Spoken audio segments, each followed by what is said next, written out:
Hi everyone, I'm Laura. I'm Steph. And welcome in the Sister Circle podcast. Welcome to episode 4, people. The circle where as women we share, Learn, grow, heal, and thrive.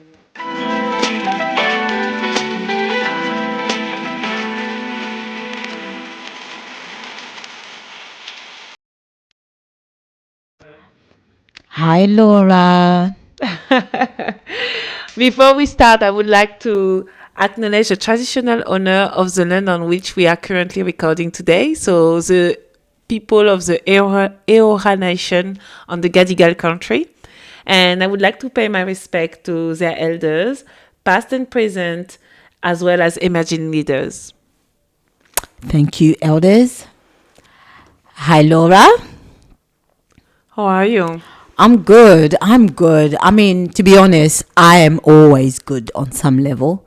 When I think about any struggle that I go through, I know that deep down, I allow myself the time to complain about it, but I know that deep down, I'm okay. But let's complain anyway. Okay. Like the office of complaint is actually open. Amen. I'm listening. Oh, me? I actually don't have anything to complain this week on the Pulse. Well, if we want to introduce this episode, this is the Pulse. Everybody, welcome to the Pulse. This is the day that me and Laura get to just share what's been going down in our lives and what's been going on in the last 3 weeks that we've been doing this pod. A lot of stress. From I will let you tell your story, how you've experienced it, even though I know. A lot of stress, learning tech. Oh my God. Thank you to the people who learn how to deal with this technology stuff. I was definitely not born to do this job. You know when they say like you're born to do a particular job? This ain't it. But we'd like to thank the audio engineer Evan for being such a godsend to this project that we have here. So many kudos to you, Evan. Yeah, I mean, he's the man and all that. We I'm joking. I'm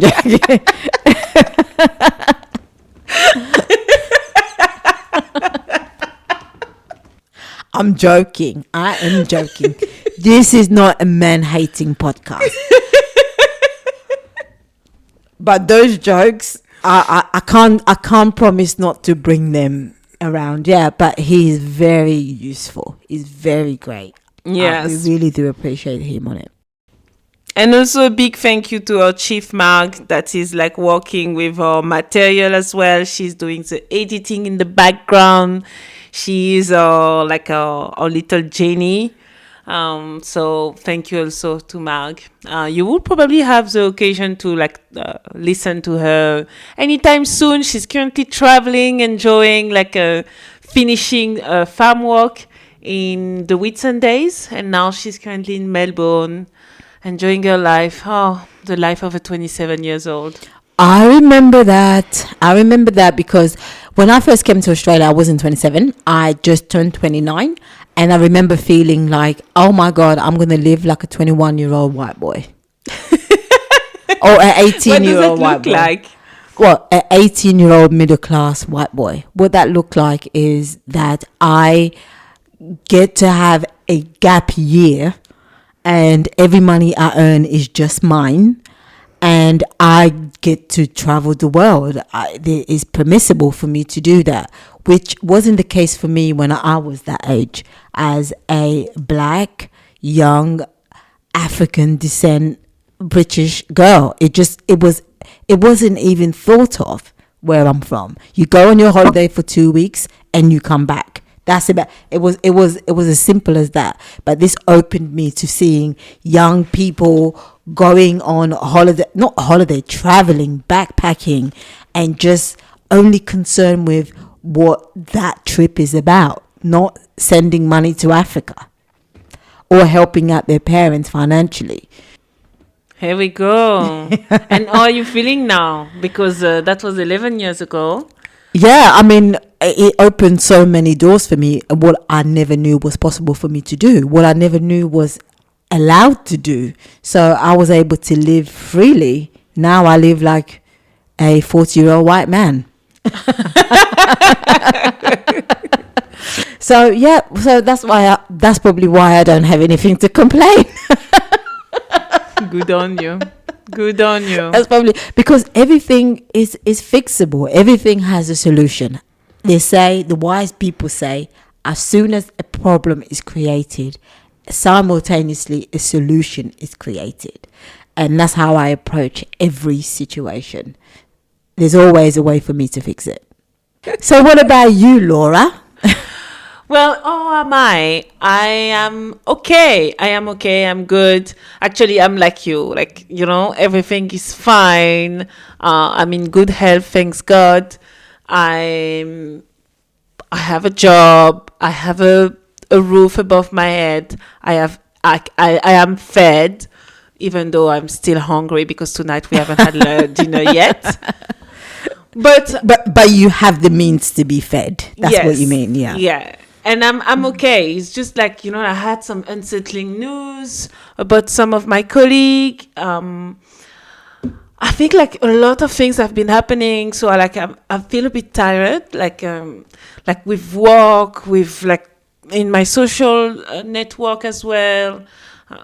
Like even with this podcast, like just trying to do a good job, it has been quite tiring. And I'm just looking forward to, I was going to say my holidays, but now I'm thinking my next holidays are going to be in Byron Bay, and they are for the triathlon that I'm going to have to do. So I don't know if this is going to be tiring, actually. Is this how you do holidays, Laura? You go on a triathlon? Yeah. Oh, well, I have to say, my holidays isn't sitting by the beach or the pool sipping on a pina colada either. My holidays normally... Oh, that's what normally a white male of 21 years old would do, No, I mean, I don't know. Do you not see any of your black friends in France who will do that type of holiday where they'll be by the pool or going out? When people go to Dubai, is always flexing. I'm on this boat. I'm in this restaurant. I mean, my holidays are never like that. My holidays are we're hiking somewhere, or we're going. Like my travel is consist of seeing and traveling. I'm normally in some type of boot or bikini, but it's an adventure, not necessarily. Well, I do have those days where I sit and have a nice meal and have, not really alcohol, but sometimes I'll treat myself to alcohol. But it's never like, like the soft life. Is hardly ever. I might have 2 or 3 days of that, but it's all about discovering the country and learning about the city that I'm at. Yeah, my holiday are like that. Except that there's going to be a lot of cocktails, a lot of cute boys. Yeah. I tend to keep my legs closed on my holidays. I do too. Please, no judgment here. No. That must be your own guiltiness that you're feeling there. It was Eve who ate the apple, by the way. I never implied any judgment on your legs being in the air, if that's what you do, right, on your holidays. I never implied any of that. I just said, normally, my legs are closed. Well, my legs are slightly open because I like to walk. Okay, I'm stopping this.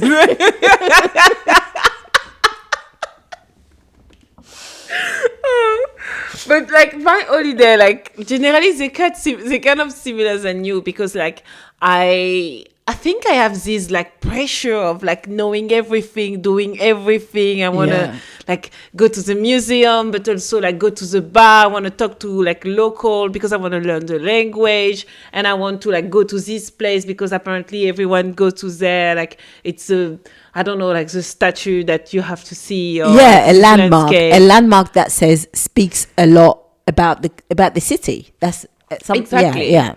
And also I like like when I can like dive myself into the local, and like I'm even forgetting that I'm a tourist. This is my best holiday, and generally I feel a lot like I feel a lot like that in Asia. Like I feel sometimes I forget these people are Asian. I think they're like Africans or something, because just the way I see the local people when they're sitting outside and eating with each other, I'm like, oh my God, we do that.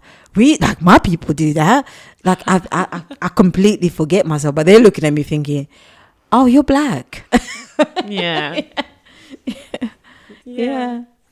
No, like yeah, but I think I like a mix. Like before, like I remember those holidays. Oh my God. We went to, look, I was in an internship in the US. So it was there like for 6 months, and I had a friend coming from France coming to visit me, and we decided that we will meet in New York. And I had a friend that was doing an internship in Canada. So we all decided to meet in New York. Amazing. But like for me, like my first time in New York, I was 20 years old. I was like, I'm going to do everything. And when I'm saying everything, I wanted to take the cab, I wanted to take the train, I wanted to go like to the World Trade Center, I wanted to go to the Memorial, to like MoMA, to Guggenheim, to everywhere. Like I wanted to be on the Fifth Avenue. Like, yes, absolutely doing everything. I love New York. In 1 week. Well, that's enough. Like in 1 week. But then I also wanted to go in the nightclub. We went to the 4040. I wanted to like experience the bars, the jazz bar. Like I wanted to have like all the experiences possible. And I remember after 2 days, and we went like at the point that on a Saturday night we went to the 4040, and then on the Sunday morning we went to the church. Because we wanted to see some gospel, so we went to Harlem. Like in the evening, like my girlfriend are exhausted. They're like, Laura, we don't have any feet anymore. We are walking everywhere. We've been waking up at like 6, going to bed at like 10 p.m., 11 p.m., or even like sometimes even more when we went on the nightclub. We just want to rest. Like we just want to like use this afternoon to just like sleep. And I was like, why? We said that we were going to sleep when we will be dead. When we will be back. This was not a trip to sleep. Like, and thanks God they were able to talk to me. And like, when I think of this, I'm like, oh my God, who was this crazy woman? Today I will look at me and will be like, are you mad, girlfriend? I'm leaving you here. So what's happening in your life?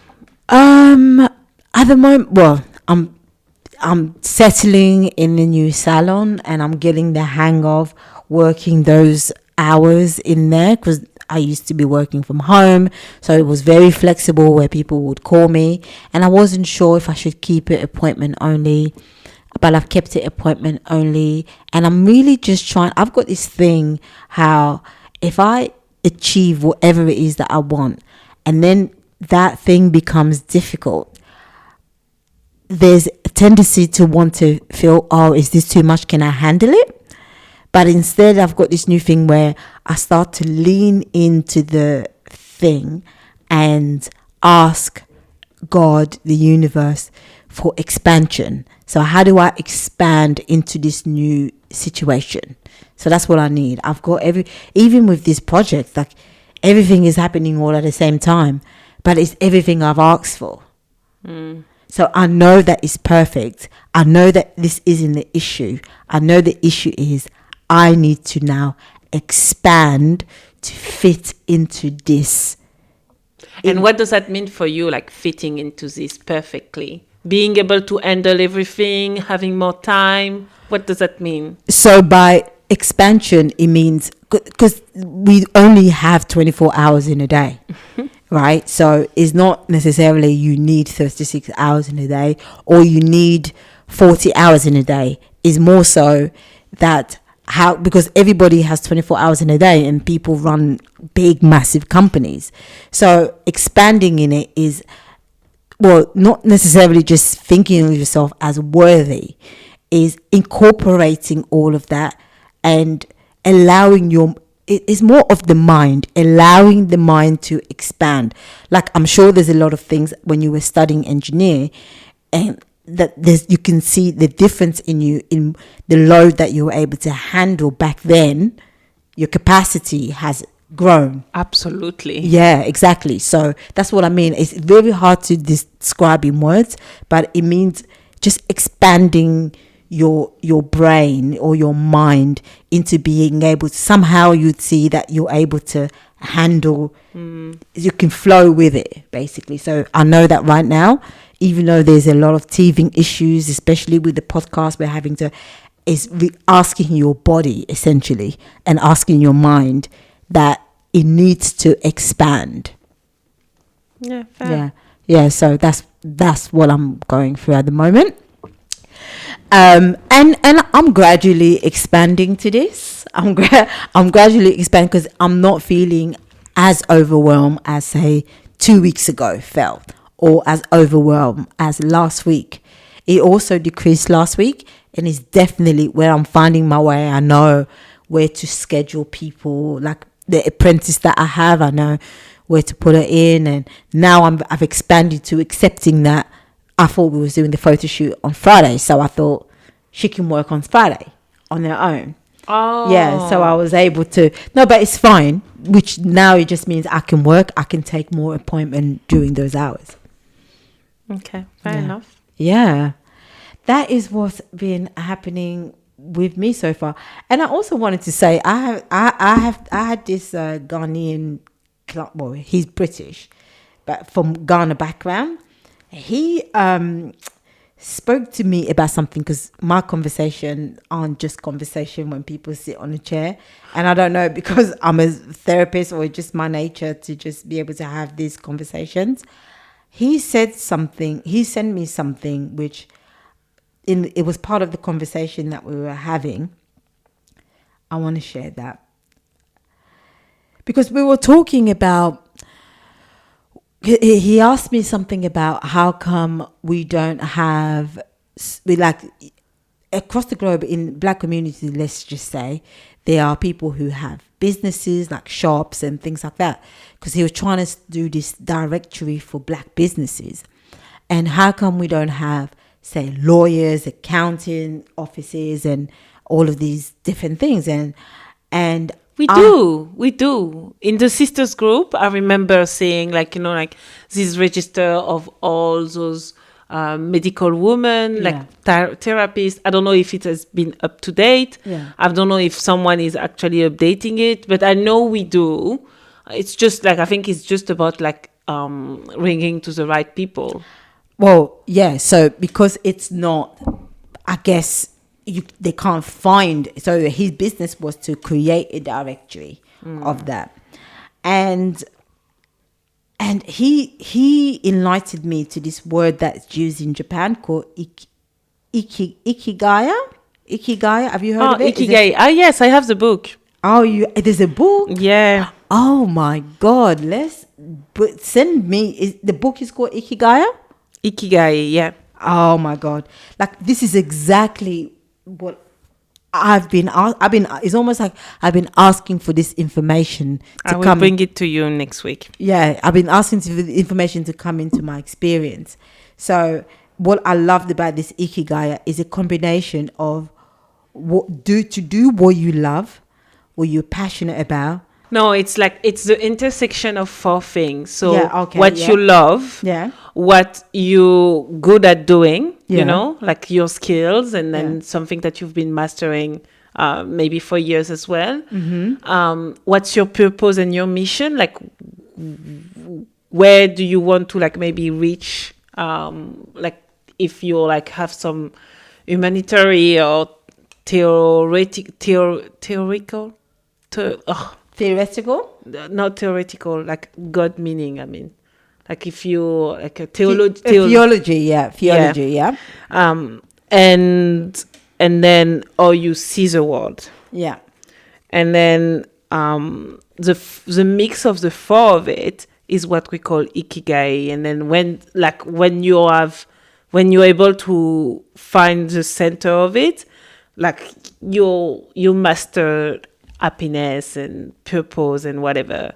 Yeah. So what I loved about what he said about that was that if it's a mixture of, say, your profession, because I'm seeing this, there's a diagram of it that I'm looking at here. Ikigai, for those who are listening, is spelled IKIGAI. So if you want to look it up. So if it's a mixture of your profession and vocation, you get what you pay for. Like you do something that you get paid for. So it's as simple as that.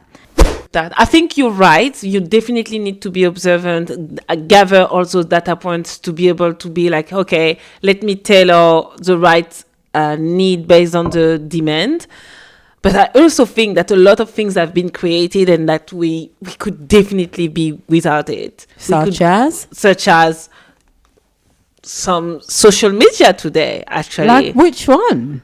Have you heard about all the controversy that now we are like trying to ban some social media? We are trying to make sure that, it doesn't affect young kids, and then like people can just like not have anxiety around it. Like we actually, when we think about it, like I wouldn't say that I'm the person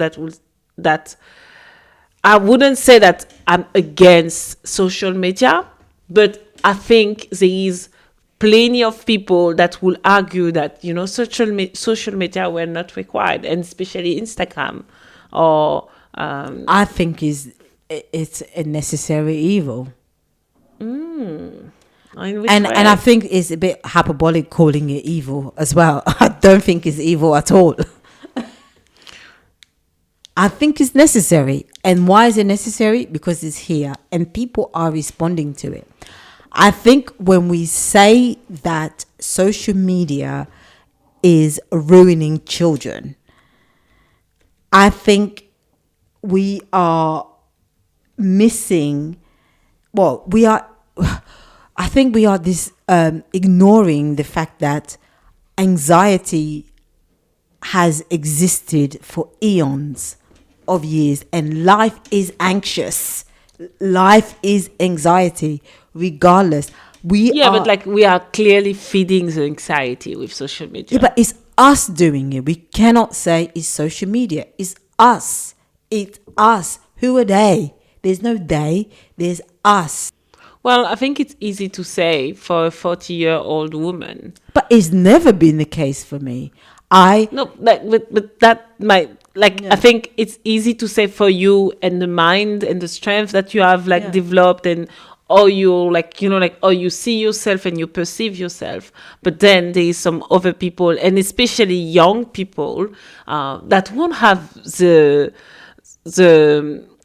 won't be able to step up like that and perceive social media in this way. No, but I'm not even saying it's wrong that you get anxiety from social media. I'm saying you have to lean into that and become curious. This is a part of you.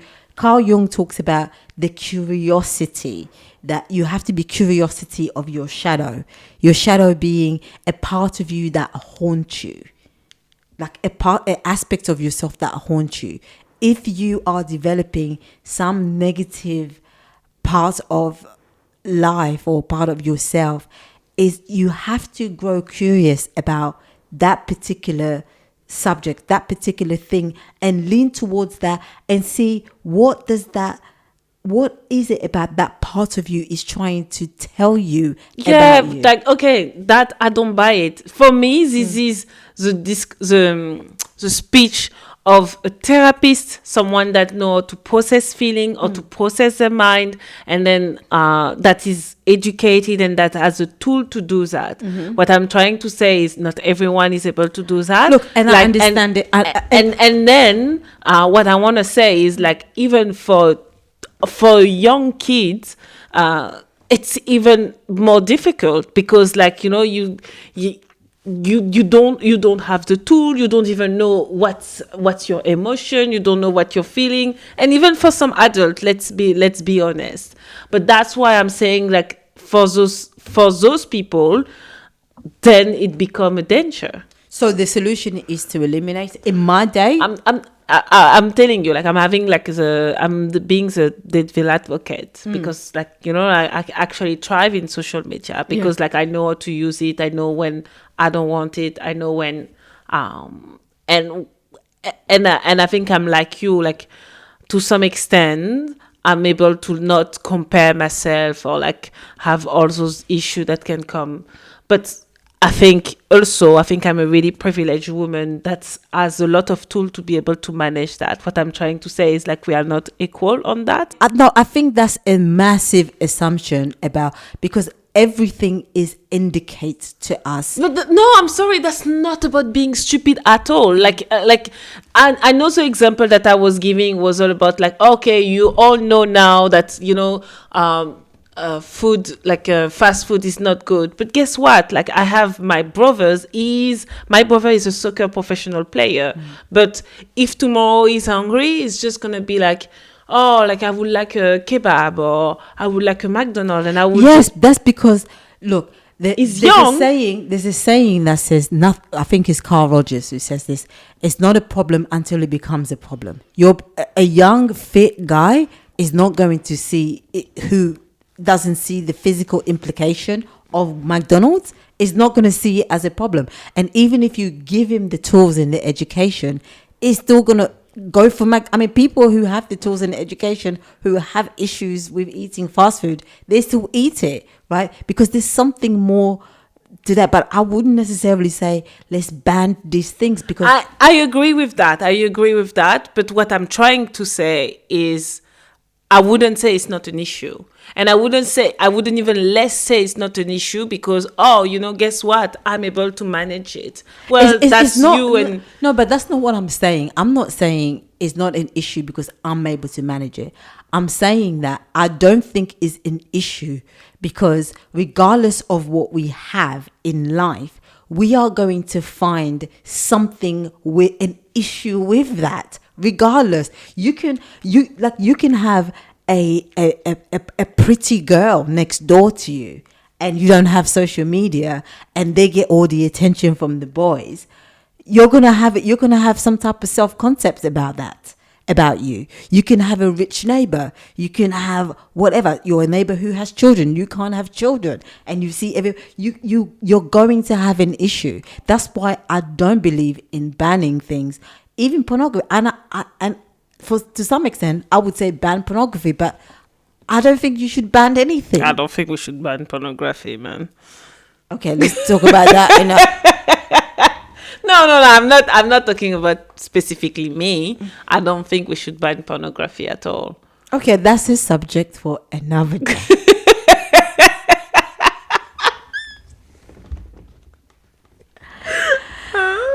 I guess the moral of the story is that what's the moral of the story, Laura?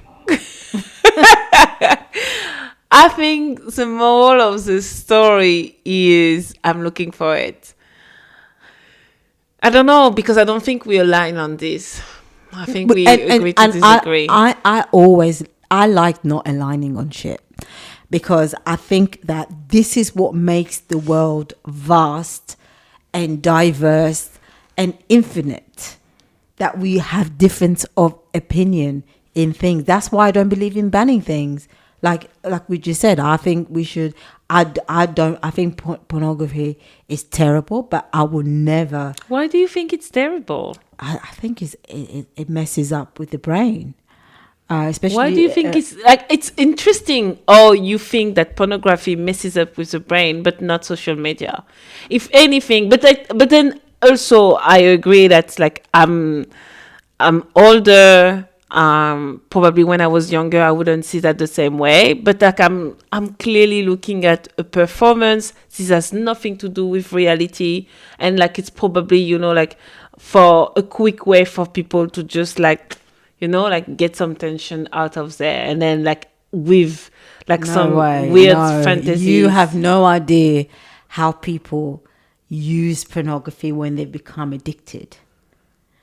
But that's the same thing with alcohol or with food. Exactly, and that's terrible. But when people use but then you're not gonna say like rum is is terrible. Rum. Rum, the alcohol. I do say that. Okay, so chocolate. People eat chocolate and like crazy. People. Yeah, but it doesn't destroy their lives. Oh well, talk to their heart and having some Diabetes. Yes. Okay. Well, yeah, maybe, perhaps. But like I said, I wouldn't say ban it, but I do think that porn is terrible. Anyway, before we end the pod, actually, I wanted to challenge you since, oh no, you're not coming here. We're not doing the Friday. Why? Because I wanted you to come to Bikram Yoga on Friday. Yeah, I can come. But can you miss trying to see if we're going to do the photo shoot on Friday? Oh, this Friday? No, actually, because I think it's going to be egg collection. So one of my friends is going through egg freezing. We're doing an egg collection probably on Friday. So it's not sure. I think let's talk of that offline and we will see if it's possible. Okay, well, because the yoga was going to be in the morning, so I thought after the Thursday episode recording, we will go to you stay over, and then we'll go to yoga in the morning. Yeah, I want to do that. I definitely want to do that. We said that. But I have been doing yoga. No, this is Bikram, girl. Like what's Bikram? It's like hot yoga, right? It's hot yoga, but it's different. I'm curious for you to experience it. Oh, I haven't exercised. And I think it's because of Instagram. So I stopped my accountability. I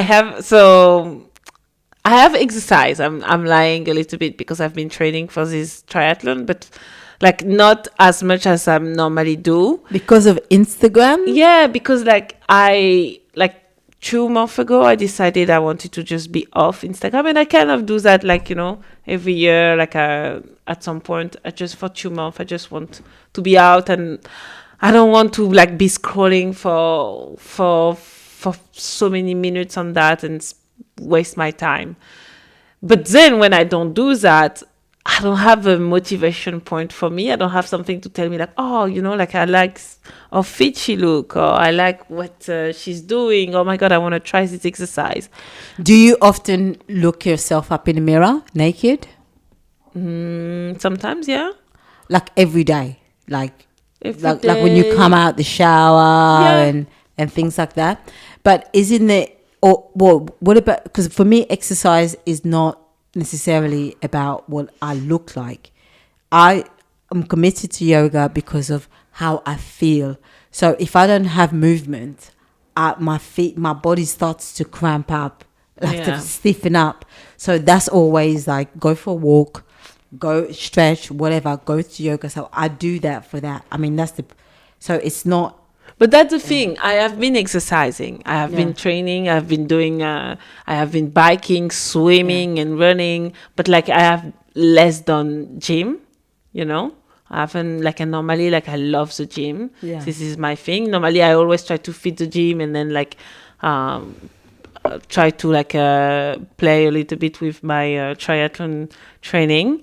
But then I have been doing less of that. Because of what? I don't know, and I think I was thinking of that earlier, and I'm just wondering if it's because I don't have Instagram to just motivate me. Because if you look at my, my home for Instagram and what's coming for me, it's probably a lot of fitness content. I see. And, yeah. Then I get feed of this exercise, or they give this posture when you do this exercise. I want to work on that, I see. Okay, so I guess we have come to the end of our circle for this week. If you have taken anything from this conversation, let us know in the comment section. If you have any question you would like our opinion on, you can email us on the Sister Circle Podcast at gmail.com. That's the Sister Circle Podcast at gmail.com. Join us next week in a new circle. Until then, have a great week. Have a great week.